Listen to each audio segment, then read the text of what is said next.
Hi Security Tube, welcome to part 6 of the Exploit Research Mega Primer. Now in the last 5 videos, we've taken up multiple examples of buffer overflow attacks. Now that is the most vanilla, most basic buffer overflow attack which we took, and hope by now most of you who have been following the videos and trying the examples out by yourself are confident enough to write simple exploits for buffer overflows. Now we'll take up a slightly more complicated topic, which is SEH exploitation. Now SEH stands for Structured Exception Handler, and here we're going to look at a couple of other interesting ways to break into systems using this attack. So SEH requires a little bit of theory and background, and this is where in this video we'll try and understand SEH basics, take up an application in the end, and actually look at how we can navigate the SEH chain in a given application at any given point. And in the next video, we will look at SEH exploitation. So let's begin. So what is an exception? Well, very simply put, it's an event which occurs during the execution of a process, and this requires execution of some outside code which is not in the normal flow of control. What do we mean by that? Well, think about it. If your program has an error, then typically what you would do as a programmer is catch that error or catch that exception, and then probably try and see if you can do some sort of an error control, right? So typical exceptions, there are two types. One is hardware based exceptions, which are examples would be a divide by zero, access to invalid memory location and things like that. And then you have software based exceptions, which is more of in the realm of application as well as the operating system running it. Now one common example is use of an invalid file descriptor, right? You probably close all file descriptors and then try to use it. So exception typically happens in the most common case, it's an error condition, and where we try to do some sort of a containment of that error. So what is structured exceptional handling? Well, this is a software method of actually dispatching and handling exceptions. Now, it is important to note that this was patented by Borland and licensed to Microsoft. And this is one of the very reasons why structured exceptional handling is not available in open source operating systems like Linux. The simple reason being it is protected by a patent owned by Borland. So, interestingly, SEH, the way it has been kind of architected, can handle both software as well as hardware exceptions, thus making it a very generic exception handler, and that gives it a lot of power because it can be applied to practically all cases. So let's try and understand some exception basics. So typically you would have a process in which you have some exception handling being done, like for example, in Visual C, C++, you would typically have a try except block, right? In try, you would do some operation, and if there is any error condition here, then if you have the appropriate exception handler set up using the filter, then the exception handler runs and the code within the except block runs. Now, as an example here, we've set up an integer pointer to actually point to a 0 address which doesn't exist. After that, we try and assign the value 10 to this pointer, to the memory location pointed by this pointer. Of course, this is going to go ahead and throw an exception, right? And at that point, basically what happens is, because this is an error condition, there is an exception which is thrown, which the operating system becomes aware of, and then the operating system figures out if there is an appropriate exception handler which has been created by the application for it. If an exception handler is available, then the operating system transfers control to that exception handler. Now this is a very basic flow, but now we will move into the details of how all of this works. So here's the first question. Well, it all seems quite natural that the operating system is going to call an exception handler. But the first question is, how does the OS actually locate the appropriate handler, right? This is where in any given process you could have multiple threads, right? In the most common case, you would just have the main thread, and every thread has what is called a thread information block, in which all information regarding that thread is maintained. Now, interestingly, the very first record there is basically the exception registration records, and the exception registration in the thread information block can be accessed using the FS register, right? So FS, and basically starting from the 0th location as the offset, we would be able to get the link to the exception registration records list.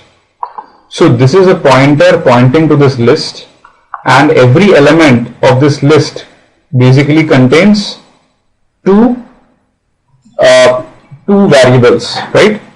The first is the pointer to the next record. We'll come to what this means in a bit. And then the pointer to the handler, right, which is the exception handler. So in total, in the most common case, we basically have 8 bytes of exception registration record. Later on, we'll look at why this mechanism is also dependent on the implementation, and there could be other things also in the exception registration record. But we definitely sure that at the very least we would have the pointer to the next record and pointer to the exception handler. Now let's look at how this exception registration record list looks like in a more complicated program. So I've kind of chalked out a very simple program with some exception handling.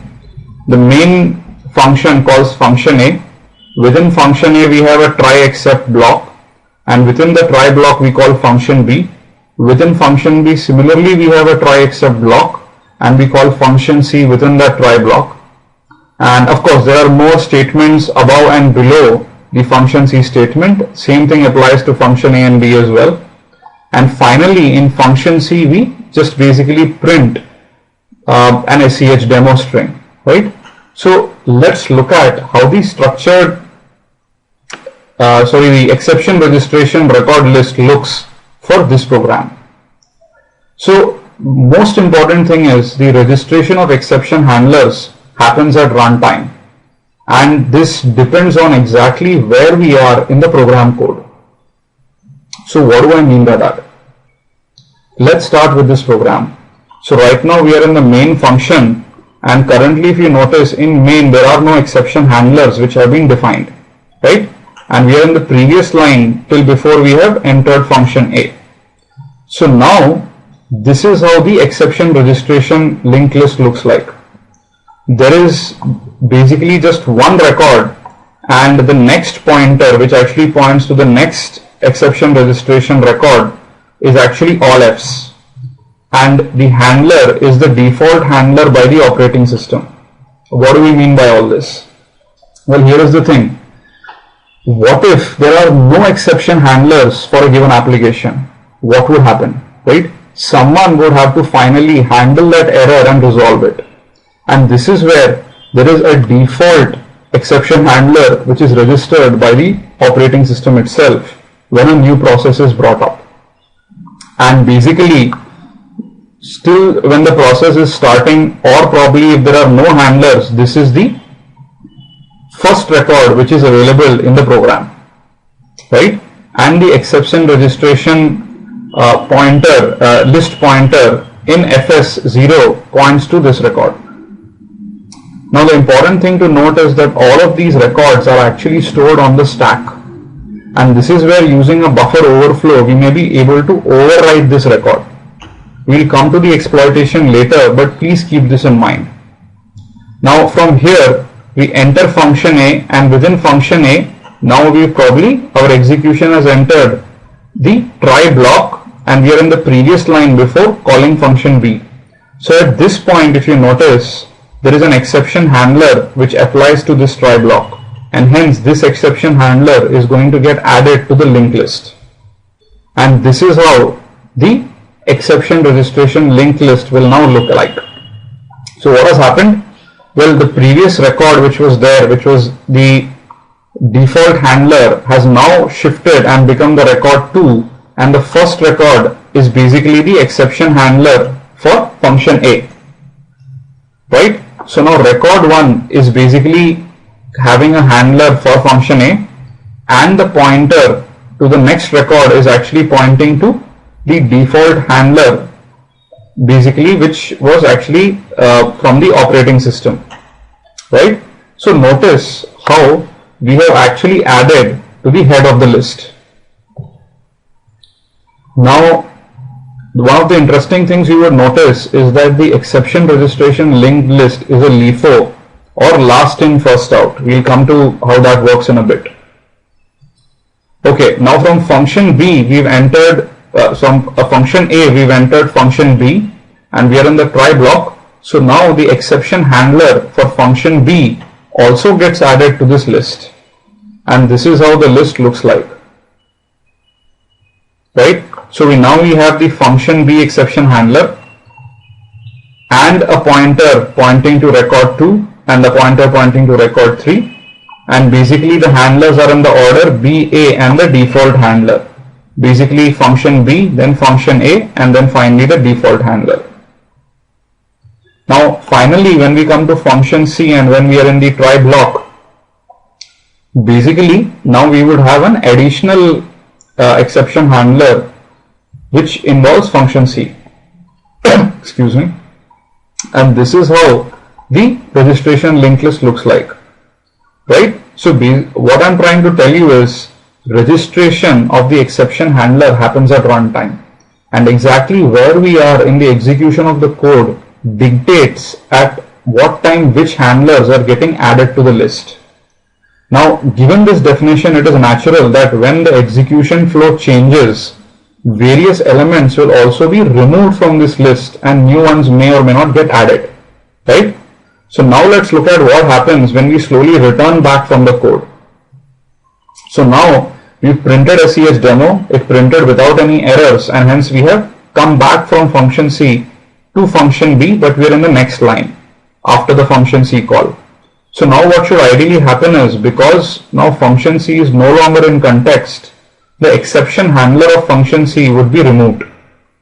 And this is exactly what has happened, is that the record which was on the top was removed. So last in was actually the record for function C, and that got removed first. And this is the reason we call it last in first out. Now in the very next step, when we return from function B, function B's exception handler is also removed from the list. Similarly, when we come back to the main function, function A's exception handler is also removed from the list, and all we are left with is the default handler from the operating system, right? So some key concepts, once again let's quickly recap. The exception registration list is a linked list. The way in which the operating system can know where this list starts is by using the exception registration list pointer in the thread information block, and this is available by using the fs register and basically using fs0 as the starting point, right? Now the registration linked list will grow and shrink based on where we are in our program execution. As we enter more and more new functions or more and more core blocks which have the exception handler defined, our exception handler list will now increase in length. Once again, as we roll back and come back and return from many of these functions or core blocks, the exception registration linked list will shorten once again in size. And this is what we've seen in this entire animation, right? So we've talked a lot about the handler function. What is the prototype of this handler function? Now the prototype is defined in this file called exept.h, which is probably short for exception.h, and the return value is exception disposition. We will look at it in the next video. And basically this is the prototype for the handler, underscore except underscore handler. You have basically a pointer to an exception record structure, and then you also have a pointer to something called the establisher frame. We'll look at this in detail in the next video. This is very important from an SEH exploitation perspective. Then we have a context record and a dispatcher context, pointers to both of these. Come to this. Now we talked about all of these records being created, deleted, and all of that. So the question is, where are all these records being added? The answer is these records are actually being created on the stack. Now here is a simple program without SEH or structured exception handling, right? So we basically have a main program, function A, function B, function C, and in function C there is some printing happening. Now this is how the stack looks like for a program without SEH. This specific image and the next one has been taken from another source which I'll mention in the end. So due attribution given to the great people who created such a nice image. Anyway, coming back, if you remember the buffer overflow primer, function A stack would have first arguments to function A, then the return address in the caller, which would be the main function, caller's EBP, which is the main function's EBP, and then after that you would have function A's local variables and other things. Similarly, now from function A, when we call function B, first we will be pushing the function B arguments, then we have the return address in function A, then function A's EBP, which we want to preserve, and then function B's local variables, and so on and so forth. Now in this case, high memory is at the bottom and low memory is at the top, so please keep that in mind. Now in a program which has structured exception handling, the stack looks a little bit different. What happens is all the details of the SEH record or the exception handling record also now goes onto the stack. So this is how now the stack looks like. Inside function A, after the caller's EBP, we actually have our 8 bytes here of the exception registration record. Now the first 4 bytes, of course, if you kind of remember, is actually going to be the next record, and after that we have the exception handler for the current function, right? After that we'll have the local variables for function A. Similarly, in function B, we are going to go ahead and have the function B exception handler, then the next exception handler pointer, and then the local variables, and similarly for function C. Now if you remember, we had said that the exception registration records are all linked lists. And this is where, if you notice, we basically have this whole linked list given. So FS0, this is basically in the thread information block, points to the top of the list, and this is basically going to be in function C. And then the next registration record points to the registration record in function B, which in turn points to that in function function A. So basically C, B, and A. And finally this record, though it's not shown in the diagram, goes back and points to the default handler or the default registration record which has been added by the operating system, right? So one of the important things which I want you to keep in mind is that the implementation of SEH varies. As an example, Visual C++ does not use the basic SEH we just saw. There are a little bit of other complications available like scope tables. Basically, when you actually use Visual C++, there is a generic __ except _ handler 3 which actually applies to all exceptions, and then this function in turn, using the scope tables and a couple of other things, figures out which filter expression to call, and then finally if the filter expression kind of gives a response that it can handle this exception, then calling the appropriate except block, all of this is actually done by this exception handler. So as an example, this is how the exception registration structure looks like for Visual C++. We have the first two, which you can kind of correlate, is a pointer to the next record and basically an exception handler function pointer. After that you have a couple of other things, scope table, try level, and all of that. We will not get into these details because as far as exploiting SEH is concerned, we needn't worry about this at this point. So the good news is the implementation may vary. However, all implementations are vulnerable to going ahead and breaking the SEH and exploiting the SEH, right?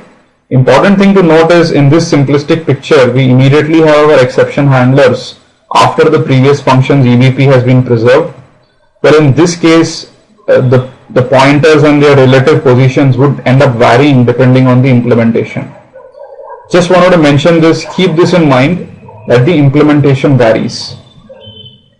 Now a very good source to understand more about exception handling in Windows is a crash course on the depths of Win32 structured exception handling. Very old article published in 1997, but probably one of the most comprehensive and authoritative articles on this subject. The images were taken from this PDF written by Donny Huebner on understanding SEH exploitation. This is also a very good article, you can have a look. So now we've kind of talked a lot about how SEH is applied and how the stack is going to look like and all that. So I guess I've bored you with enough theory, but this theory was very important. So now let's go ahead and do an actual demo to understand SEH in a better way, right? So please download the wonderful program from ExploitDB and we'll look at how SEH works. In this video, we will not look at SEH exploitation. We'll take that up in the next video.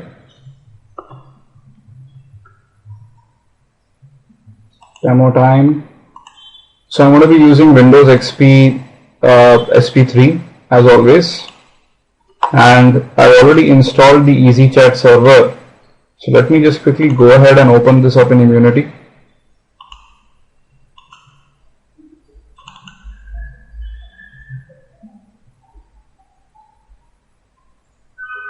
Let me make some space so that I can actually see what's there.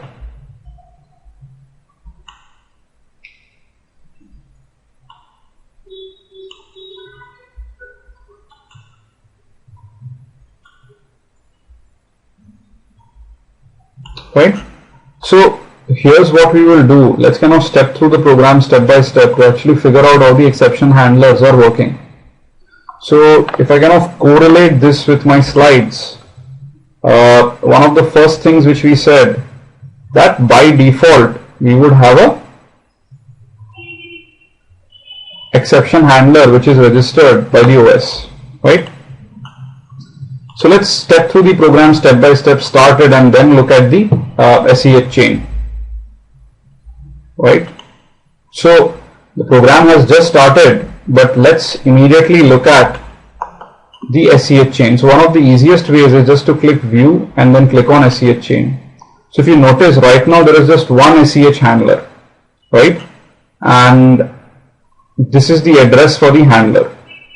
Now if you remember from the presentation, we actually said that the address to the first handler is actually stored in FS0. So very simply you can just go ahead and in the memory location to the left you can actually look at FS0. So you can just say dump FS0, right?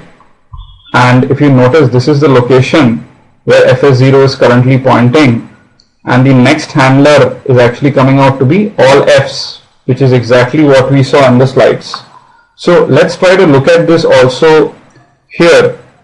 What we can do is, if you notice, the value stored in FS0 is basically 0012 FFE0. That is nothing but this position on the stack. And if you notice, it says end of SEH chain. Well, the simple reason is all F basically indicates that this is the end of the SEH chain, and the SE handler after that is actually that which will be taken care by the operating system. It is the default handler, right? So now let's move into the program a little bit more. Now note, we don't know the source code, but there are some easy ways by which you can figure out that the exception handler is being applied. Now one of the most common ways is basically this expression. So if you notice, we are actually moving the value of FS0 into EAX and pushing it onto the stack. Now this can only happen when we actually want to add another exception handler. So let's slowly step through this. Keep watching the stack here. You would notice the exception handler appearing here. Right? Now this step is actually going ahead and changing the value of fs0 and having it point to the start of the latest exception registration record. Right? So I think it's kind of scroll by, but we can just quickly go up and have a look at this. So if you notice, this was the new handler which we just added. Now, if you kind of go back to the definitions, you would notice that what did we say? Well, we said the exception registration record is actually 8 bytes, right? Where is that slide? And the first thing we have on the top is the pointer to the next record, and after that pointer to the handler. So if you go back here, if you notice and draw a parallel, the first thing we have is a pointer to the next SEH record, and below that we have the handler for the current function in whose context we are currently running, or the core block. So this is how you can figure out what can be done. And if we kind of look at the SEH chain at this point, you should actually find two handlers in the chain.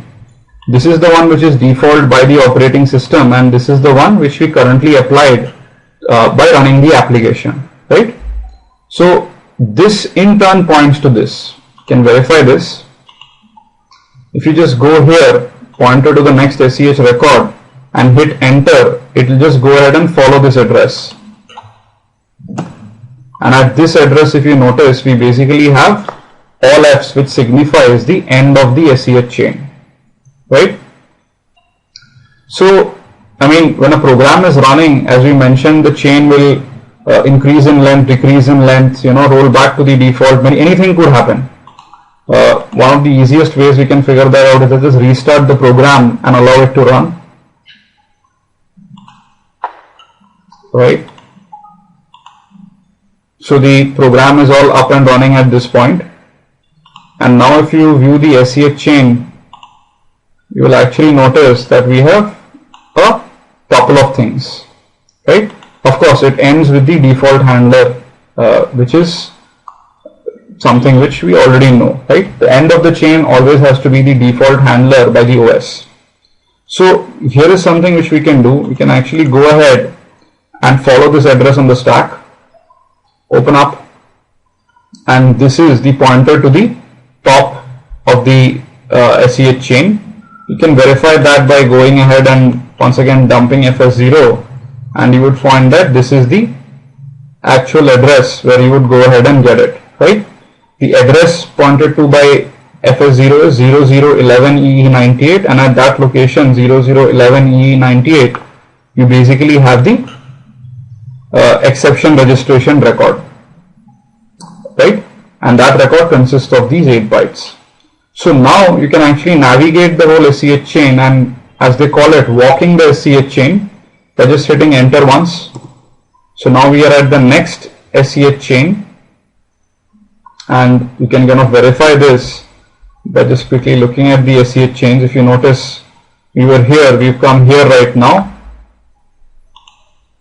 Right, FF08. You can once again hit enter to go to the next member in the linked list. You can hit enter once again, and this brings us to the end of the SEH chain, right? 4 elements were actually there here, or 4 members, as expected in what this is also showing us, right? So I think hopefully this example would have cleared up a couple of things. First, basically for SEH we require exception registration records to be stored on the stack. These records are members of a linked list. That linked list is actually referenced by fs0, which is present in the thread information block. We can walk that linked list one element at a time, and then we will always finally end up at the default handler by the operating system, or the default record, which basically signifies end of the SEH chain, right? Depending on where we are in the program flow, we may actually look at different exception registration records being added to the list and removed from the list, because registration of the SEH is actually a runtime thing. It's not related to anything related to compile time. Okay, so I guess this is all I had in mind for this video. In the next video, we will look at how to compromise and exploit SEH chains. So like always, I'm trying this new thing out where this whole picture-in-picture. Hope it is not very distracting. And please let me know your comments and any other queries you may have. That's all for this video. Thank you. And please leave your comments behind as always.